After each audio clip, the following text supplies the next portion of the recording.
Hey everybody, so we've made it through episode 6 and we've played a total of 10 games so far. So I just want to provide a simple bonus video ranking the 10 games from worst to last. Let's go ahead and get started. Number 10, The Jungle Book. Let's get this out and in the open. The Jungle Book was my least favorite so far, and I feel bad saying that, but the whole exploration bit with the timer running, it just killed the experience. Sure, it had boss fights, and many of the characters showed up, but this just wasn't fun for me.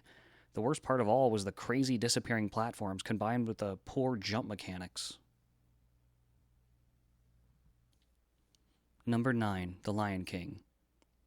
This was the first game to appear on the show, and I would have said that the first was the worst, but at least with The Lion King, the path was relatively straightforward. What crams this thing so far to the bottom of the barrel is the graphics, jump mechanics, lack of storytelling, and just how poor the game looks compared to its 16-bit counterparts, particularly the Stampede levels. Simba just can't wait to be king, but he's going to have to wait forever to be king, and that's still too soon.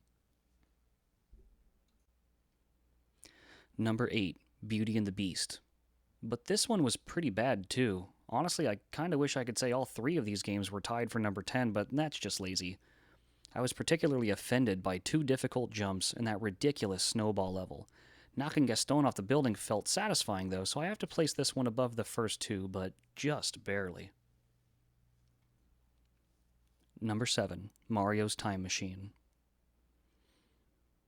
The best thing Mario's Time Machine had running for it is it wasn't one of the first 3 games on this list. As a grown man, this was not particularly challenging, but if I were a little kid, I'm not sure I would have enjoyed this very much. Number 6, Mickey's Adventures in Numberland. I feel ridiculous having even played this game, and I feel even more ridiculous having it this far up on the list, but come on. The main thing this had over Mario's Time Machine was better platforming without feeling cheated while exploring the level. I was mildly entertained by the level designs, and I chuckled at the numbers flopping around during the cutscenes. Numberland is located somewhere between the lands of cute and cringe. Number 5, Aladdin. So what does Aladdin have that the other 4 Big D games didn't have? Well, for one thing, it was a platformer, had satisfactory bosses, had decent controls and jumps, and wasn't meant to be educational. It's nowhere near the quality of the 16-bit game by the same name, and I'd pick this one to replay before the other 5 we've already mentioned. Number 4, Incredible Crash Dummies. I can't believe I'm ranking an LJN game this high up on the list, but as aggravating as this game was sometimes, I just could not put it down. Even with the frustration of reverse controls, wheelman slipperiness, and flying all over the place, I just had to beat this thing. LJN made a playable game. That's truly saying something, but even when they do not do a terrible job, they still somehow manage not to break the top 3. Number 3, The Smurfs. This one came out of nowhere. This game was good, borderline great.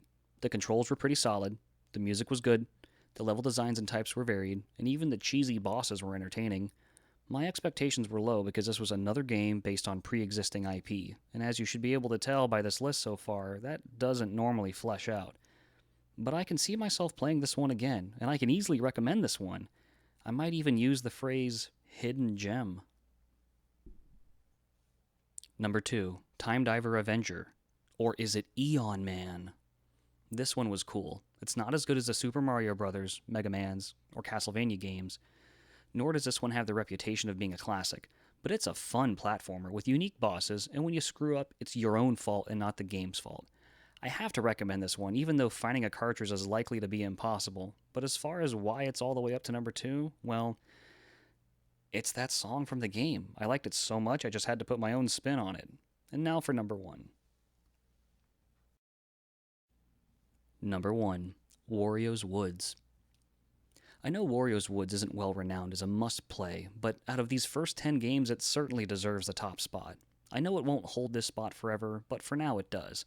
I'm just a sucker for these action puzzle type games. I get super into it to the point that I'm so focused the rest of the universe just kind of fades out.